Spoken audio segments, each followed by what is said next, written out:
নমস্কার বন্ধুরা, Indian village food চ্যানেলে আজকে আমি ভেটকি মাছের কাঁটা চচ্চড়ি করে দেখাবো। এই রেসিপিটা এতটাই সুন্দর খেতে, গরম ভাতের সাথে আর কোনো কিছুই লাগবে না। খুবই সহজ রেসিপিটা আর খুব ছোট্ট একটা রেসিপি। চলুন বেশি কথা না বলে রেসিপিটা দেখে নিই। কাঁটা চচ্চড়ি করার জন্য এখানে আমি 1 কিলো পরিমাণে কাঁটা আমি নিয়ে নিয়েছি, ভেটকি মাছের কাঁটা। এখন আমি ওপর থেকে দিয়ে দেবো পরিমাণ মতো নুন আর দিয়ে দেবো স্বাদ অনুযায়ী হলুদ গুঁড়ো 1 চামচ। এই কাঁটাটা তোমরা যে কোনো বাজারে কিনতে পাওয়া যাবে। এখন আমি নুন হলুদটাকে ভালো করে মিশিয়ে নেব। এখন আমার নুন হলুদটা মাখানো পুরো রেডি। এখন আমি কাঁটাগুলোকে ভেজে নেব। তার জন্য গ্যাসের মধ্যে একটা কড়া বসিয়ে দিয়েছি। কড়াটা গরম হয়ে গেছে, এবার আমি তেল দিয়ে দেবো পরিমাণ। তেলটা গরম হয়ে গেছে, আমি এখন কাঁটাগুলোকে একে একে ছেড়ে দেবো। আমি ঠিক এভাবেই ছোটো ছোটো পিস করে নিয়েছি আর খুব ভালো করে আমি ধুয়েও নিয়েছি। এখন এই কাঁটাগুলোকে মিডিয়াম আঁচে রেখে আমার খুব ভালো করে ভেজে নিতে হবে। কাঁটাগুলো একটু কড়া করেই ভাজতে হবে। কাঁটাগুলো আমার এক সাইড ভাজা হয়ে গেছে, এখন আমি উল্টে পাল্টে দেবো। ঠিক এইভাবে আরেক সাইড আমি ভালো করে ভেজে দেবো। কাঁটাগুলো আমার ভাজা হয়ে গেছে, এখন আমি তুলে নেব। একে একে আমি সব কাঁটাগুলো ছেড়ে দেবো আর এভাবে আমি ভেজে নেব। এখন আমি কাঁটাগুলো সব তুলে নেব। দেখুন বন্ধুরা, ভেজে রাখা কাঁটাগুলো কত সুন্দর দেখতে লাগছে। পরে যে বাকি তেলটা আছে তেলটার মধ্যে দিয়ে দেবো একটা তেজপাতা, 2টো লবঙ্গ, একটা এলাচ, একটা দারচিনি কাঠ। এখন আমি সমস্ত কিছু একটু নাড়াচাড়া করে নেব। তারপর দিয়ে দেবো 2টো বড় সাইজের পেঁয়াজ কুচি। এখন আমি পেঁয়াজটাকে একটু নাড়িয়ে চড়িয়ে ভেজে নেব। একটু হালকা করে ভাজবো, খুব বেশি কড়া করে ভাজা দরকার নেই, একটু রং এসে গেলেই হবে। পেঁয়াজগুলো আমার হালকা করে ভাজা হয়ে গেছে আর রংটাও এসে গেছে। এখন আমি কেটে রাখা আলুগুলো ডুমো ডুমো করে আলুগুলো দিয়ে দিলাম। এখানে আমি মিডিয়াম সাইজের 2টো আলু ডুমো ডুমো করে কেটে নিয়েছি। আলুগুলো আমি এখন পেঁয়াজের সাথে একটু নাড়িয়ে দিয়ে দিই। আলু আর পেঁয়াজটাকে আমি মিনিট ধরে ভালো করে নাড়িয়ে চড়িয়ে ভেজে নিয়েছি। দিয়ে দেবো পরিমাণ নুন 1/2 চামচ আর দিয়ে দেবো 1 চামচ হলুদ গুঁড়ো আর দিয়ে দেবো 1 চামচ লঙ্কার গুঁড়ো। তোমরা যে যেমন ঝাল খাবে সে বুঝে শুনে ঝাল।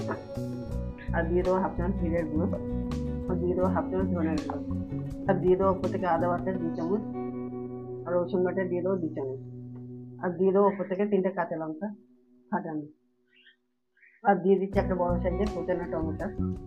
এবার এই সমস্ত কিছু আমি ভালো করে নাড়িয়ে তুলে নেব।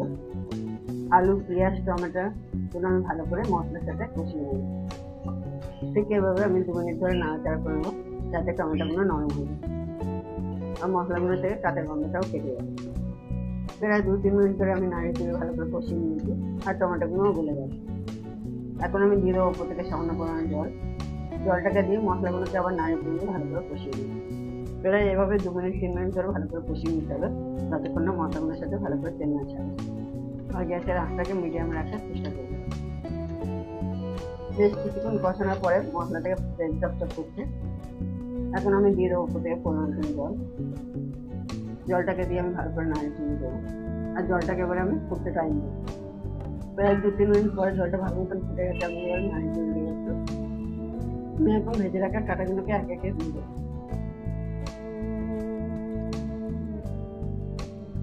কাঁটাগুলোকে দিয়ে আমি একটু হালকা করে নাড়িয়ে চড়িয়ে দেবো। এখন এটাকে আমি ঢেকে দেবো 5 মিনিটের জন্য যাতে কাঁটাগুলো ভালো মতন সিদ্ধ হয়ে যায় আর কাঁটাগুলোর মধ্যে তেলটা হচ্ছে।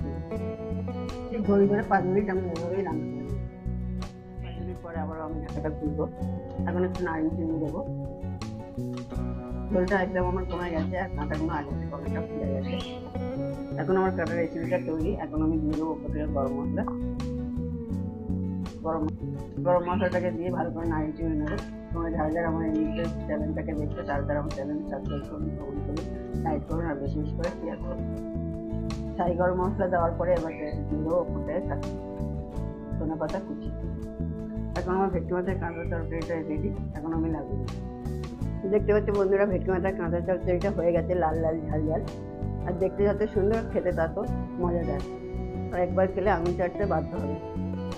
বলেছিলাম না, গরম ভাতের সাথে খেলে জমে যাবে। একবার খেলেই জমে যাবে, আর কিছু লাগবে না। যারা যারা এতক্ষণ ধরে আমার ভিডিওটাকে দেখলেন তাদেরকে অসংখ্য ধন্যবাদ। আজকের মতো ভিডিও আমি এখানেই শেষ করছি। সবাই সুস্থ থাকবেন, ভালো থাকবেন। জয় হিন্দ, বন্দে মাতরম। আর এরকম নতুন নতুন ভিডিও পেতে গেলে আমার চ্যানেলে সাবস্ক্রাইব করুন।